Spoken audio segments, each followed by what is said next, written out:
धन संपदा शत्रुविनाशाय दीप ज्योतिर्नमोस्तुते दीप ज्योति परब्रह्म दीप दीपो हरतु मे पापं दीप ज्योतिर्नमोस्तुते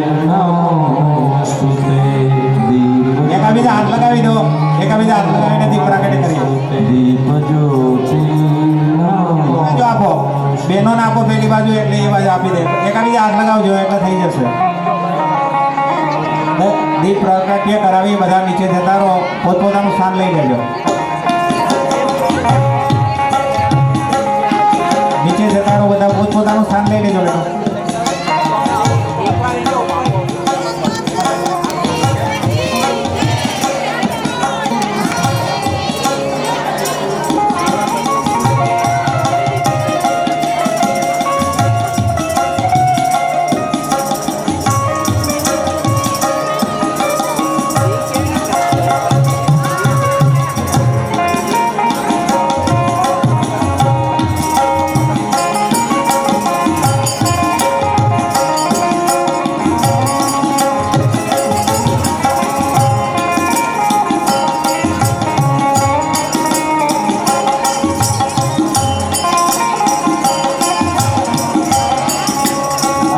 જમનાબાને ધીરે ધીરે નીચે લઈ જાઓ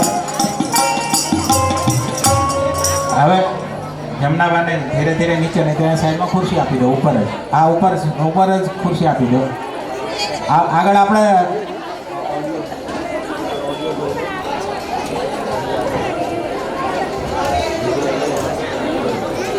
ભાઈ લેવડાવો ને બાને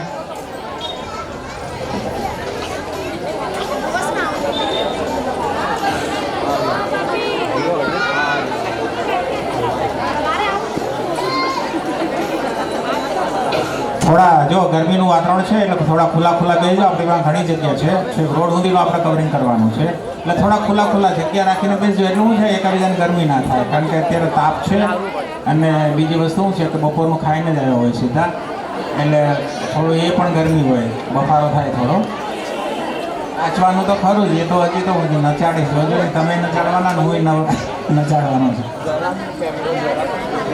હા ભાઈ ગુલાબના ફૂલ આવ્યા છે ભારતીબેન હા નથી આવ્યા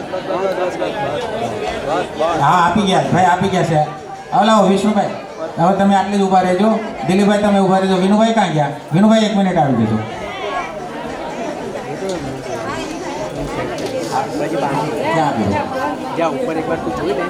આપણે અત્રે બાપુજીનું તો સન્માન કર્યું સ્વાગત કર્યું એમના સન્માન્યા હવે એમની સાથે જે આવેલા છે સાજુનાઓને ફૂલની પાંખડી અમે અમારી રીતે થોડું બધું નાનું સ્વાગત કરીએ છીએ એટલે તમને હું મોજ રહે 7 દિવસ સુધી આમ ખોટો રહી જાય એટલે વિષ્ણુભાઈને વિનંતી કરીશ કે આપણા ભજનીક ઘનશ્યામભાઈ ગુલાબનું ફૂલ આપીને એમનું સન્માન કરો પછી વિનુભાઈને વિનંતી કરીશ કે તમે આવો તમે આપણા બેન્જો પર જે છે નીતિનભાઈ એમનું ગુલાબનું ફૂલ આપી સન્માન કરશો અને દિલીપભાઈ આપણે પેટી પર છે કાંતિભાઈ મીતભાઈ સરસ વાંધો નહીં મીતભાઈનું સ્વાગત કરશે સન્માન કરશે અને ભાઈ 1 મિનિટ આવો બોલાવો તમે આપણા તબલા પર છે એમનું એટલે આ જોજો હો ભાઈ ભદ્રેશભાઈ હા હવે ભદ્રેશભાઈનું સન્માન કરશે આવી જાઓ ભાઈ આવી જાઓ ભદ્રેશભાઈનું ભાઈ તમે જ હવે પાછા આવી જાઓ સાઉન્ડવાળા બંને ભાઈઓ ઉપર આવી જાઓ ચાલો આવી જાઓ શું નામ છે મનીષભાઈ સિંહ રાશિવાળા બહુ ભેગા થાય આજકાલ બધા ડબલ ખૂબ ખૂબ આભાર. હવે આપણા પોથીજી મહારાજને બીજા ભાઈ આવી જાઓ. શૈલેષ મહારાજ, શૈલેષ મહારાજ આવજો. મારા શંકરભાઈનું સ્વાગત કરશો. આપણા પોથીજી મહારાજ છે. બીજી બધી વસ્તુ સમજાઈ ગઈ ને બસ હવે તમે લઈ લો. ફર્સ્ટ વાળો ઓપ્શન છે આઈરિસ નો છે. આનાથી ઓછું કેમેરા વાળા એટલે લાઈટ મથે છે એમાં મથવા દે. જેટલું ઓછું કરે એટલે ત્યાં જઈને આપી દો. બ્રાઇટનેસ તો ઘણું ડિસ્ટર્બ થાય. એને ત્યાં મથવા દો એ ઘણું મથે છે. ભાઈ કેમેરાવાળા તમે તમારું સન્માન લઈ લેજો બારોબાર. જો અહીંથી આપી દેશે. અરે ચાલશે. અરે લકીભાઈ ચાલો. અરે આ લઈશે આપણે નહીં અરે ચાલશે કાંઈ બીજા ભાઈ રાખો રાખો ભાઈ. રાખો જાઓ ને લકીભાઈ. સારું ચાલો. બધાનો ખૂબ ખૂબ આભાર માનું છું. બસ બસ આવી ગયો આવી ગયો આવી ગયો. કઈને હવે જગ્યા લઈ લેજો બધા પોતપોતાની. આ સ્ક્રીનમાં જોઈ લેજે તારે મારે ખાલી 2 મિનિટ જ લેવીશ તમારી. પછી આપણે બાપુને આ કથાના દોર આપી દઈશું. સ્ક્રીનમાં જોઈ લેજે ડાર્ક કારણ કે- સ્ક્રીનમાં જોઈ લેજે પછી એના હિસાબથી આવશે બાકી બીજું કંઈ 2-3 વર્ષ થઈ કંઈ ગયા સેટ નહીં કરવાનું. કથા થઈ એને. ખબર પડી જાય બેટરી લો થાય તો એટલે શરૂઆત આપણે કરી કે સર્વમંગલ માંગલ્ય શિવે સર્વાર્થ સાધિકે શરણે ત્રંબકે ગૌરી નારાયણી નમસ્તુતે. એટલે આપણું બધું મંગલ થાય, મંગલ કાર્ય કરીએ અને આવા મંગલ કાર્ય થતા રહે જમીન પર વારંવાર થતા રહે. અને ભગવાન આપણને એવી પ્રેરણા આપે અને આપણને શક્તિ આપે એવી ભગવાન પાસે પ્રાર્થના કરી આ ચાલુ બંધ અને જેવી રીતે વ્રજ મહિલા મંડળને આ રેકોર્ડિંગનું વખત ચાલુ બંધ છે આ પણ યજમાન બનાવ્યા છે, અહીંયા એક ઓપ્શન એવી રીતે આવનારા વર્ષોમાં અહીંયા તો બાપુ 10-10 મંડળ છે. જો શાંતિ છે ને લગભગ અડધું આવિર્ભાવ કે અડધું આ પાંડ ભક્તિમય જ છે. એટલે અમારે અહીંના જાણપણ જોવો ને તમારા તાજો બધી ભક્તિ કરે, આ વાઈટ ભજન કીર્તન કરે. હા એ તો ઝૂમ ઇન ઝૂમ એટલે હમણાં જણમાં જો કોઈના મોઢા પર હોય પેલું નહીં હોય. હા બધા જણતા જવા દે દેખાય. કારણ કે આ બાઈઓ બધી ભજન કીર્તન કરે એટલે જણને તો ઉપાધિ જ નથી કાંઈ કે હાલો જવા દો. ના પાડે જ નહીં ક્યારે જણ. ભજન કીર્તન કરવા હાલો જાઓ જાઓ વાંધો નહીં. 11 20 5 10 છે હોય ચાલો જે તિથિ આવો ભજન કરો વાંધો નહીં. તમ તારે ભજન કીર્તનમાં મસ્ત કરો. એટલે બાકી તો હવે જો એવું ન હોય કદાચ તો જણની કે હાલત કેવી થાય ખબર છે? એ ભગત તરીકે પૂજાય, ઓળખાય, ભગત તરીકે ઓળખાય. કારણ કે હવે ઘરમાં પછી એવું જ હાલત હોય એટલે એ ભગત તરીકે જ ઓળખાવા જોઈએ. ઘરમાં પેલા હું કે અમારા ભાઈ ભગત જેવા છે.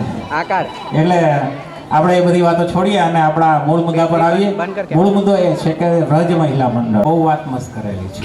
એના સિદ્ધાંતમાં લખેલું આપણે સાધનાઓ કરીએ ને એમાં 7-8 નિયમ એમણે બતાવેલા છે. એ નિયમની અંદર એક વસ્તુ આવે છે કે તમારે સંગ્રહ નહીં કરવાનો. 8 નિયમ એવા છે કે યમ નિયમ આવે બરાબર. યમ નિયમ આસન પ્રાણાયામ પછી હા પ્રત્યાહાર ધારણા ધ્યાન ને સમાધિ આવા 8 પદ સ્ટેપ આપેલા છે યોગ ઋષિ પતંજલિએ. ત્યારે તમે એ રીતે તમે સાધના કરો ને તો તમે બ્રહ્મ સુધી પહોંચી શકો. આ રીતનું છે.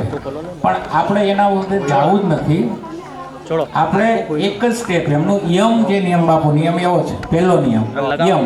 આપણે યમથી આગળ જવું જ નથી. યમની અંદર 5 સિદ્ધાંત આપેલા છે. જેનો સાંભળજો. યમ પેલું પગથિયું યમનું છે. ઓટોમેટિકલી આવી યમ નિયમ પછી આસન આ કઈ કામ હોય તો તને પ્રાણાયામ ને એ બધા 8 સ્ટેપ છે. પણ આપણે આ સાધના ધ્યાન ધારણા સમાધિ ઊંધી નથી જવું.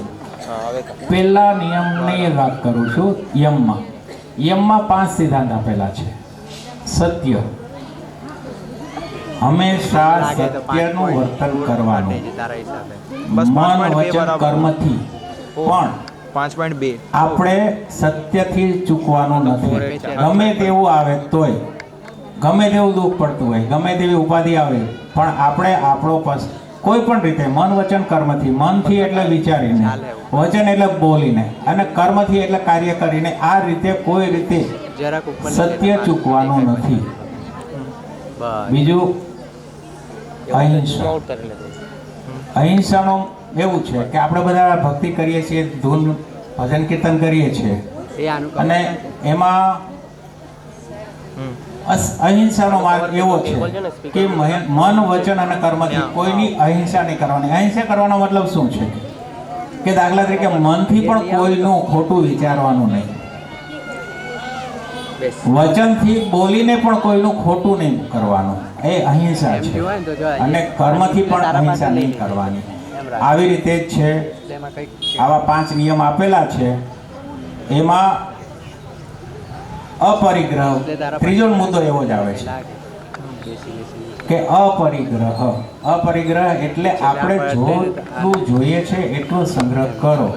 બાકીનું જે છે ધર્માદામાં, બસ પુણ્યમાં, ગમે ત્યાં ગરીબ ગુરબામાં એ રીતે અમુક હિસ્સો તમારો જે કંઈ તમે એકઠો કરો છો ભજન કીર્તન કરીને બરાબર, જે કંઈ તમે તમારી યથાશક્તિ તમારું ભેગું થયું એમાંથી તમે 2 વર્ષે 3 વર્ષે જે કંઈ થયું અપરિગ્રહની નીતિ અપનાવો તો એમાં શું છે કે તમારું આ બધાને કામ લાગશે. એવું નથી કે તમે પોતે ભેગું કરીને તમે વાપરીને શાંતિથી બેસી રહ્યા, એ રીતે નહીં, પણ એનો સદુપયોગ કરો. સદુપયોગ ક્યાં કરવાનો છે કે જાહેર જનતા માટે, જાહેર હિત માટે અને જાહેર પબ્લિક માટે. તો એમાં શું છે કે તમારું વાવેલું ઉગશે આ રીતે. હવે એના માટે તમે નહીં માનો કે આ અહિંસા નામનું જે શસ્ત્ર છે આમ તો બહુ જોરદાર છે. એમ તે એક ગામડાની બાઈ છે, આપણે પ્રજાપતિ સમાજની છે, જબુબાઈ. એણે એવું જ કીધું છે ને કે સાસા ચંતો માથે ભક્તિ કેરા મોર. એટલે સાસા ચંતો એટલે એવું જ કીધું કે જે સજ્જન આદમીઓ છે ને એના માથે ભક્તિનો મોડ હોય છે. એટલે એ ભક્તિના મોડમાંથી આપણે એવી રીતે ચાલવું. આમ તો એવી રીતે એક પણ એવું કીધું છે કે ભક્તિ ખાંડા કેરી ધાર છે. અને એટલે ભક્તિ આ તમે બધા જે સત્સંગ કરો છો આ બધું કરો એક જાતની ભક્તિ જ છે ને. અને એ ભક્તિ કાંઈ સહેલી નથી. એના માટે ઘણું સાંભળવાનું આવે, ઘણું વિચારવાનું આવે અને બીજા બોલે પણ ખરા. પણ એ બધું બોલીને એનાથી પર રહીને તમારે આ કાર્ય કરો તો એ આપણને કામ લાગે એવું છે. બરાબર. બાકી આપણને તો વસ્તુ શું છે કે દર બીજા ત્રીજા વર્ષે ગંગા સતીએ કીધું એવી રીતે વીજળીનો ચમકારો થાય. આ કથાઓ જે આપણે કરીએ છીએ, કથાઓ જે થાય છે એક વીજળીના ચમકારા રૂપ છે. હવે જો એમાં આપણે એક મોતીડો પરોવી લઈએ બાપુ તો આપણો બેડો પાર થઈ જાય. આ કથાઓ 7-7 દિવસની 9-9 દિવસની આપણે જે કથાઓ કરીએ છીએ એમાં એક આ કથા એક વીજળીના ચમકારા રૂપ જ છે. હવે જો એમાં તમે એ મોતીડું ના પરોવી લો, એમાં કોઈ શબ્દને ના પકડી લો અને બસ આવ્યા બેઠા જતા રહ્યા, કથા પૂરી થઈ ગઈ, 7 દી સાંભળી લીધી, બાપુ સારા હતા, વગાડવાવાળા પણ સારા જ હતા, બધું સારું થયું, કથા સારી થઈ, આ રીતનું. પણ કહેવાનો મતલબ છે કે આ એક વીજળીના ચમકારા રૂપ છે. આવી કથાઓ આપણે જે કરીએ છીએ ને, આયોજનો કરીએ છીએ, આયોજનો એમનામ નથી થતા, પણ આપણે માનીએ છીએ કે આ કથાઓ વીજળીના ચમકારા રૂપ છે. એ ચમકારામાં આપણે મોતીડા પરોવી લેવા જોઈએ. મોતીડા મતલબ કે આપણે એમાંથી કંઈક એક શબ્દને પકડીને એના અનુસરણ કરીએ તો આપણો ભેડો પાર થઈ જાય.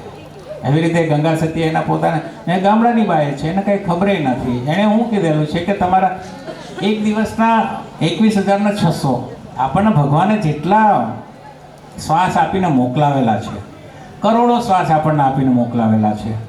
પણ ગંગા સતીએ એમની પોતાની દીકરાની વહુને એને એવું સમજાવી દીધું કે એક દિવસની અંદર હું તમને પણ કહું છું, ભગવાને આપણને જેટલા શ્વાસ આપીને મોકલાવ્યા છે એમાંથી રોજના ગંગા સતીએ એવું કીધું છે કે 21,600 તમારા તો ઓછા થતા જાય છે, વધતા નથી. આપણે કોઈના જન્મદિવસ ઉજવીએ, આ કરીએ પહેલું દિવસે, પણ એ દિવસો તમારા ઓછા થતા જાય છે એમ માનીને રહેવાનું, વધતા નથી. એમાં તમે વધારો નથી થવાનો. આપણા જીવનમાંથી એવો શ્વાસો રોજ 21,600 શ્વાસ ઓછા થતા જાય છે. એટલે આ વિચારવાનું છે કે આપણે કયો રસ્તો અપનાવવાનો, કેવી રીતે રહેવાનું, ભક્તિના માર્ગે રહેવાનું છે તો કઈ રીતે રહેવાનું. અને માની લો કે જો એ આવી મનમાં આંટી પડેલી હોય તો ગંગા સતી ત્યાં સુધી કહેલો કે તમે જો મનમાં આંટી પડેલી છે કાઢી નાખો. હા, મનમાંથી આંટી પડેલી કાઢી નાખો તો તમારું શું કહેવાય, બેડો પાર થઈ જાય. તમારું એમ કે ને બીબે નવી ભાગ પાડી દે, જેવી રીતે તોરેલે જેસલને પાડેલી. બરાબર. જગનો ચોરડો કહેવાતો કચ્છમાં, પણ એના બીબે નવી ભાગ પાડી દીધી તોરેલે, એને બેહાડી દીધો એના ચરણમાં. આ ભક્તિની તાકાત છે. તમે બધા સત્સંગ કરો, આ બધું કરો, બરાબર છે, પણ એમાં એક લિમિટ રાખીને એ રીતે રહેવાનું કે આપણે નિયમ પ્રમાણે સત્યને વરીને ચાલવાનું છે, અહિંસાનો રસ્તો પકડવાનો છે, મન વચન કર્મથી કોઈને દુઃખ ના થાય, કંઈ પણ બોલવાથી, ચાલવાથી, વિચારવાથી કોઈનું ખરાબ ખોટું નહીં વિચારવાનું. જેવી રીતે નહીંતર આટલું હોય જ ને તો આપણે શું કહેવાય એને ભેળી સમાધિ થઈ જાય ને. જબુભાઈ એવું છે ને ગુરુને પોતાને કીધું ને કે ભાઈ તમારા જોડે સમાધિ થાય, જેવી રીતે રામાપીરને ડાલીબાઈ સંબંધ ક્યાંનો ડાલીબાઈની જોડે સમાધિ છે જ ને. તમે અત્યારે કચ્છમાં જાઓ, જેસલની બાજુમાં જ તોરલની સમાધિઓ છે. આવી રીતે ગંગા સતી અને પાનબાઈની પણ ત્યાં હાથે દેરીઓ છે. એટલે આ ભક્તિના માર્ગે તમે ગુરુના હાથે થઈ જાઓ એમ કે જાણી જોઈને જો તમે આ જાણેલી જ વસ્તુ, બાપુ એમાં એવું જ છે ને કે આ જાણેલી વસ્તુ છે છતાં અજાણ છે, પણ જો આપણે એને જાણી જશું ને તો બેડો પાર થઈ જશે. એટલે આપણા મગજમાં જ વસ્તુ છે, જાણેલી હોવો છતાં અજાણ વસ્તુ છે, પણ જો જાણી જઈએ તો આપણો બેડો પાર થઈ જાય. એટલે આપણે બધા ખૂબ ખૂબ ભેગા થયા છે અને ઘણું બધું બંધ કરું. હાલે આપણે મારી કથા અલગ રાખશું. આપણે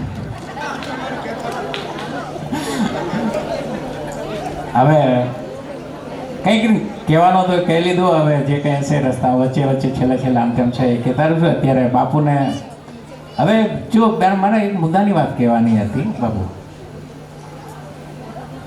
આપણે રાધે રાધે જ બધા બોલીએ છીએ. કૃષ્ણ ભગવાને 16,108 16,100 તો એમને માનશો કે આપણે વિચારીએ છીએ કે રાણીઓ નહોતી, પણ આપણા જે ચિત્ત હતા ને એ એમણે પોતે સ્વીકારી લીધેલા હતા. એવી કંઈક વાત છે કે ભાઈ એવા જે એના મન એ ચિત્ત વરી ચૂક્યા, એટલે કૃષ્ણ ભગવાને એવું સમજી લીધું કે 16,100 એ રાણીઓ ગણી લીધી. 16,100 હવે 8માં તો 8 પટરાણીઓ હતી.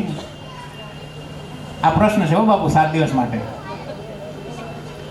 એમાં રૂક્ષ્મણી હાથે તો ભાગીને લગ્ન થયેલા, બીજી હાથ હતી એ દાનમાં મળેલી. હા, ચોખ્ખી વાત છે, આપણે ભાગવતમાં છે જ.